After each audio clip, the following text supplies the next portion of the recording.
Hola, buenas noches a todos. Para nosotros es una gran alegría que nos estén acompañando en este proceso de aprendizaje y virtualización que está emprendiendo Colombia Crece. Me presento, mi nombre es Aura Cristina Castro y junto con María Juliana Zamora estaremos acompañándolos en el proceso de virtualización de Ser Humano y Sociedad 6. La intención que tenemos junto con Juliana es poder nivelar los conceptos y el trabajo que se venía desarrollando entre todas las sedes y así poder avanzar posteriormente con la clase en sí. Entonces, en esta primera clase virtual vamos a recordar los conceptos de ética y moral con los que iniciamos el curso de Ser Humano y Sociedad 6. Si quieren revisar alguno de los conceptos que anteriormente venían manejando, si quieren tomar apuntes durante el video, estaría completamente perfecto para nosotros. Si tienen alguna duda, si tienen alguna inquietud o algo no quedó muy claro, por favor al final del taller que nos van a hacer llegar después de las clases, escriban las preguntas que nosotros procuraremos en el próximo video poder resolverlas. Así que vamos a iniciar la clase. Las palabras ética y moral en realidad son sinónimos. Moral es la traducción del latín de la palabra griega ética. Como les mencionaba anteriormente, ética proviene del griego ethos, que significa morada o lugar donde se vive. Ambas expresiones se refieren a ese tipo de actitudes y comportamientos que hace de nosotros mejores personas, mejores seres humanos. Sin embargo, actualmente estos dos conceptos se diferencian de la siguiente manera.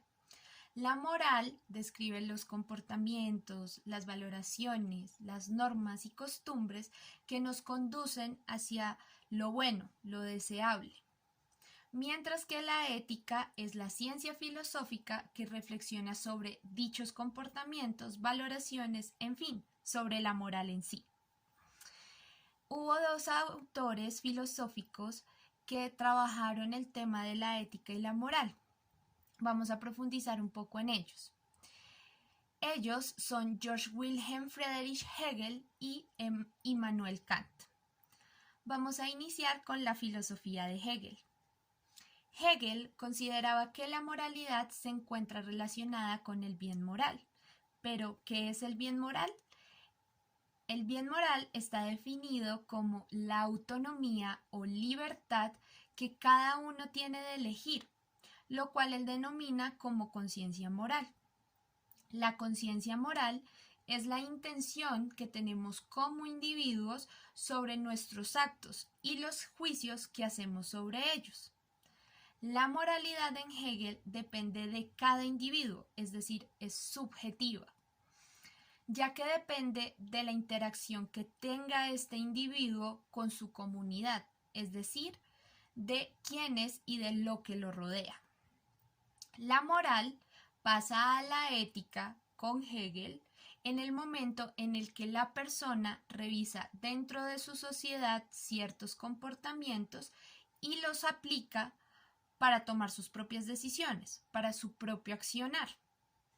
La ética se encuentra en las leyes o lo que Hegel denominaba el ethos del pueblo, que son formulados por héroes que posteriormente constituyen el de Estado. Es decir, estos héroes posteriormente se van a convertir en nuestros gobernantes. Según Hegel, para evitar el mal moral, debemos recurrir a nuestra comprensión del bien. ¿Pero qué es la comprensión del bien? Pues no es más que la aplicación de las leyes o el ethos del pueblo, y esto genera la conciencia moral. Voy a aclarar un poco esto que entiendo que puede ser un poco confuso.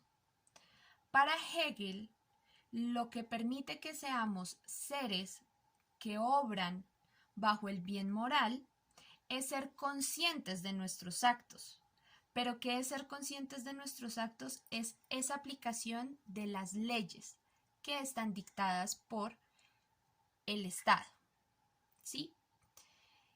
Y esto genera una conciencia moral, lo que para Hegel sería como el ideal moral. ¿Listo?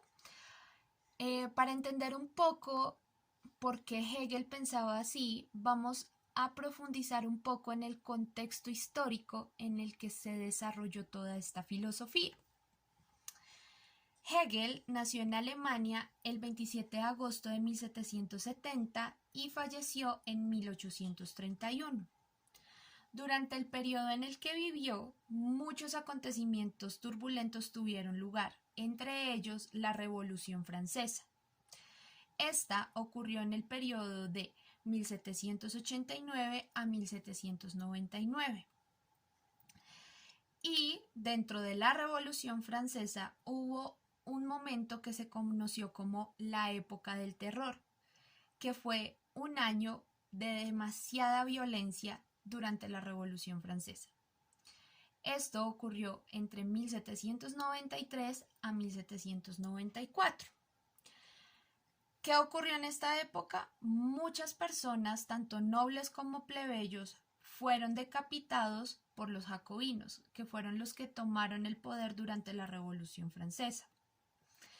El contraste entre la legítima lucha por la libertad que buscaba la Revolución Francesa y la tiranía de la época del terror fue una de las cosas que llevó a Hegel a concentrarse en la idea de la constante transformación. Esta idea fue aplicada también al hombre, en el que llegó a concebir al hombre como un ser que también está en constante transformación. Es decir, somos seres que estamos en constante realización. Cada elección que el individuo toma construye los cimientos de una forma de pensar o ver el mundo, y esto es lo que genera la transformación en cada individuo. Por ello creía que la verdad también cambia, ya que como existe una afirmación que Hegel llamaba tesis, existe una contraafirmación que la contravierte, es decir, una antítesis. Por lo que las dos se alimentan y es como si llegaran a un consenso y de allí surgiera una nueva verdad. Entonces, la verdad también está en constante transformación. Es como si no hubiera una verdad absoluta.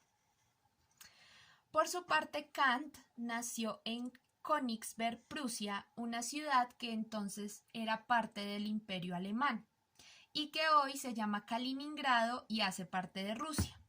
Murió en 1804 en ese mismo lugar. Este filósofo centra su discurso de la moralidad en el bien como fin de sí mismo. De allí deriva la noción de trascendental, que aplicada a la moralidad del individuo quiere decir que éste, como ser moral, debe actuar de manera autónoma, o lo que es lo mismo, con independencia de lo que lo rodea. Es decir, es contrario a lo que decía Hegel, ya que el individuo no se deja influenciar por el medio, sino que él mismo, dentro de su libertad, toma su decisión por el bien en sí mismo. Ahora, esto no implica que el bien moral de Kant esté desconectado de la sociedad, ya que Kant sí consideraba que el individuo debería ser parte de las decisiones democráticas, es decir, tenía que ser activo dentro de la sociedad para opinar y aportar a la sociedad, es decir, es un ser que tiene participación democrática. Pero eso no implica que se deje influenciar por las circunstancias externas en sus decisiones morales. Por el contrario, para tomar esas decisiones sigue una ley moral. Y cuando lo que hace se considera un acto moral. Es decir, en el momento en el que trasciende a la acción, se convierte en un acto moral. Así podemos entender que la ley moral consiste en la propia libertad o autonomía que tiene un individuo hacia sí mismo y su conciencia, con el fin de ligarse al mundo exterior, realizándose y transformándose en él. Y que el acto moral es la acción que realiza con una intención que lo vincula a un ámbito universal. El énfasis de Kant en la autonomía del individuo curiosamente también surgió de la impresión que le causó como ver cómo la buena causa que impulsó la Revolución Francesa se convirtió en el mar de sangre de la época del terror. Al notar lo susceptibles que eran las personas de dejarse llevar por las circunstancias y las fuertes emociones que éstas despertaban, pensó que la manera de asegurar los actos morales eran que estuvieran fundados en algo interno y no externo, es decir, la ley moral que residía dentro de cada persona, porque, como mencionábamos anteriormente, la moralidad está basada en el bien en sí mismo, no por los demás, sino en sí mismo. Un contraste muy interesante con Hegel, que decidió concentrarse en la importancia de la transformación para nuestra constitución como personas morales. Bueno, hasta aquí llega la clase del día de hoy. Si tienen alguna pregunta, como les mencioné al principio, pueden hacérnosla llegar a través de los talleres. Y pues nada, deseando de todo corazón que esta semana esté llena de muchísimas alegrías, de muchísima interiorización para todos ustedes. Un abrazo fuerte y nos vemos pronto. Adiós.